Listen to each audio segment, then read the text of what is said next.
on the subject of blood, what you were going to say we learned about those two other spots of blood. Yeah. In the course of the hearing on January 23rd, Ann Taylor, Kohberger's attorney, revealed that there has been blood found in the house belonging to two unknown males. The blood was found on a banister, a handrail, going up to the second floor, and also inside a glove outside the front of the house. Blood from two unknown people. Now, this was a party house, so you can imagine there'd be fingerprints on the handrail, but what reason is there for blood? And what reason is for there to be blood on the glove? And if, they would belong to someone who had gone to the house during one of the parties, well, how hard would it have been for the authorities to track down the fraternity boys who came in and out of the house and gotten blood samples from them? But to this day, 2.5 years later, they still have not been able to identify the blood. When the judge heard this, he said in open court, "Are you saying that Kohberger had other people working with him? This doesn't mean Kohberger wasn't involved, but there could have been accomplices." Accomplices, this throws out, a new mystery into the case. And here's how Ann Taylor is using it. She says the real question is, how did the knife sheath get there? She is now going to argue in the course of the trial that these two unknown males, either one of them or both of them, put the knife sheath on the bed.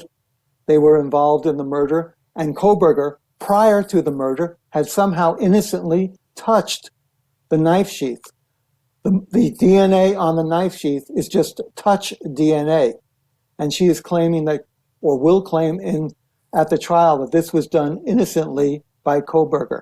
It's a argument that can raise a lot of doubts, I believe, in a jury's mind. And the prospect that there could have been accomplices in the murder further complicates the case.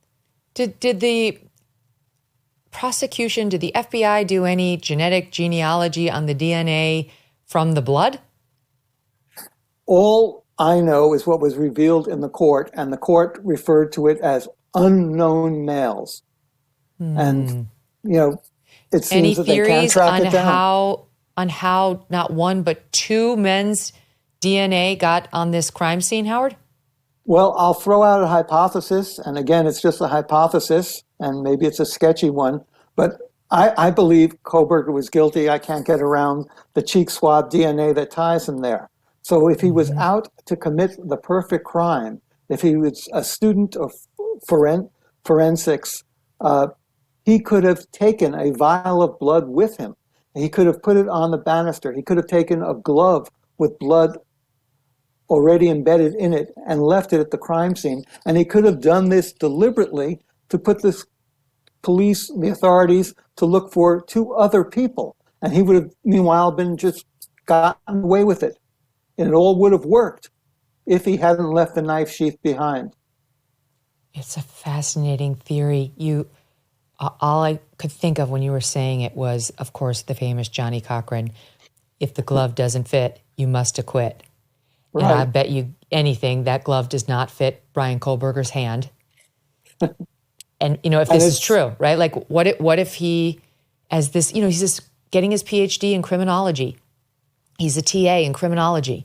All he does is study crime. And apparently he was a very good student of it. Very annoying and irritating to everybody he worked with at Washington University. But what if he really did do that? What if somehow he had access to somebody's blood? I don't know how he would have gotten it, but there is some speculation this may not have been his first crime. If this was his crime, it was so meticulous and well handled.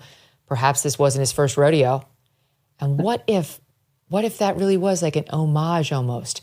The two gloves, reasonable doubt.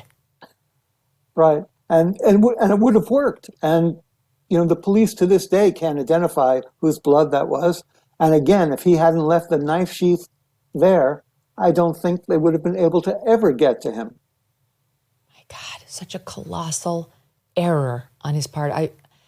I know this is a weird place to go, but I'd give anything to have been there when he realized he forgot it.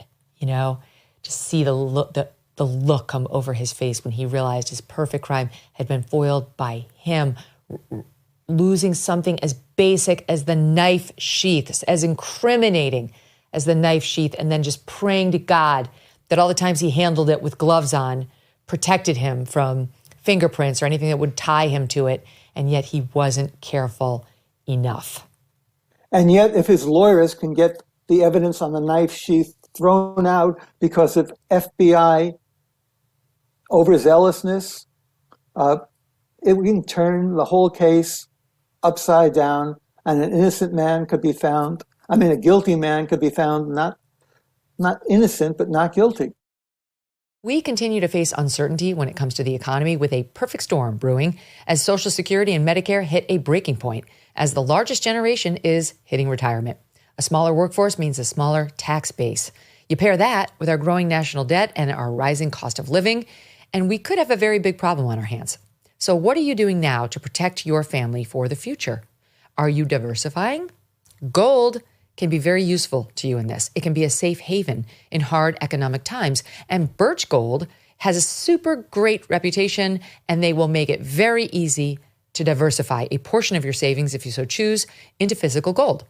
Birch Gold will help you transition an existing IRA or 401k in whole or in part into an IRA in gold, and it will not cost you 1 cent out of pocket. Protect your future today. Text MK to 989898 and get your free info kit on gold and a copy of The Ultimate Guide for Gold in the Trump Era with a foreword by Donald Trump Jr. There's no obligation, just information. Birch Gold has earned the trust of countless Americans looking to safeguard their savings. You just text my initials, MK, to the number 989898 today. Thanks so much for watching. If you like what you just saw, hit the subscribe button for more clips and full episodes.